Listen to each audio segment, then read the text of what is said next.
It's 1950. The world has experienced two devastating wars as well as a huge economic setback, namely the Great Depression in the last 50 years. But a certain Latin American country is not sharing the world's troubles. On the contrary, it's prospering. This is the story of this particular country, which in the middle and late 20th century was praised for its economy, wealth, prosperity, and its stability. But now you might already know what's happening there. This is the story of Venezuela. In the middle and late 19th century, I am talking about the 1960s and 70s here, Venezuela was the richest Latin American country with the highest per capita income in the region. It was the largest exporter of petroleum in the world. But this is where the problem begins.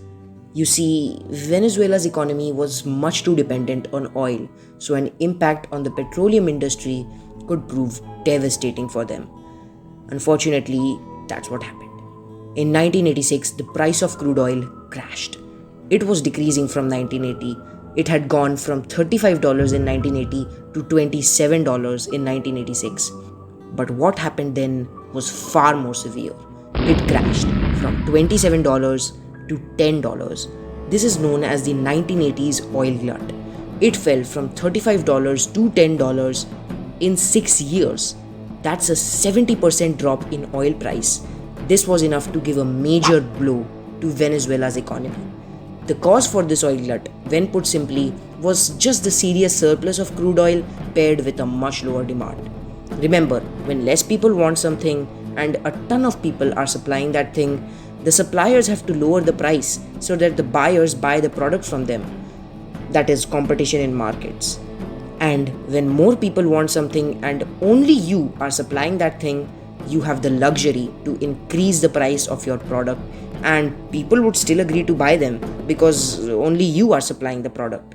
In other words, the increase in demand leads to an increase in price, while an increase in supply leads to a decrease in the price.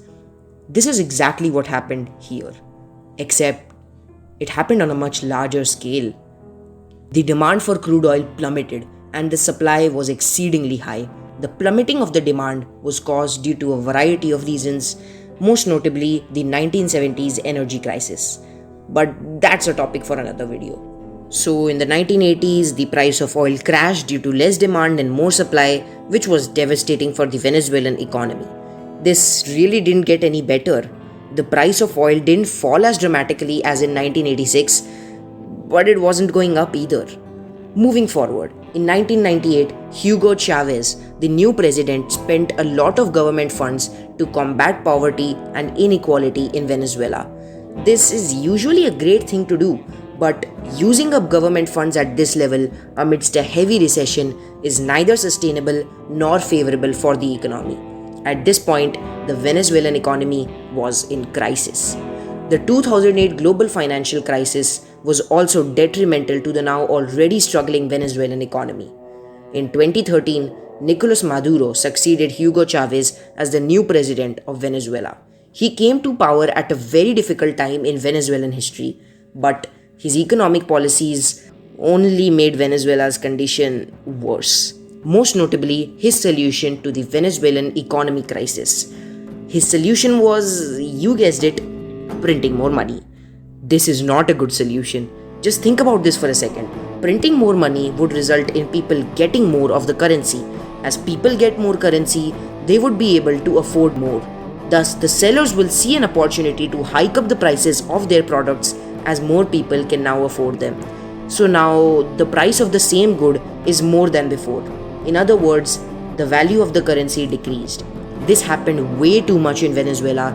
That is, people kept getting more of the currency, so the amount of currency to pay for each good kept increasing, and eventually the currency became worthless. The high rates of inflation soon became hyperinflation. The inflation rate in Venezuela had reached 1.7 million% in 2018. On 13th April 2021, $1 is worth 2.3 million bolivars. I am saying the exact date because on 13th March 2021, $1 was worth 1.8 million bolivars. That is 0.5 million bolivars less. That is how serious the situation in Venezuela is. Protests and riots against the president continue in Venezuela, and 3 million Venezuelans have already migrated to other countries like Colombia and Argentina. So, as a sort of summarization of Venezuela's hyperinflation crisis, we can say that after the 1986 oil price crash, the economy fell into a recession, which was further impacted by the 2008 global financial crisis.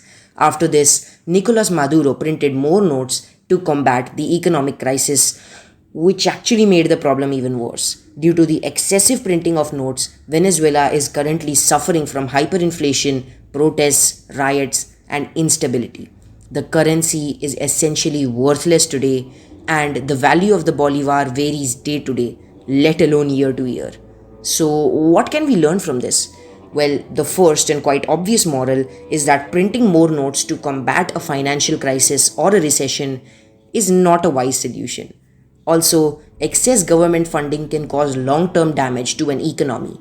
But probably the most important moral we learn is that the economy of any country should be diversified.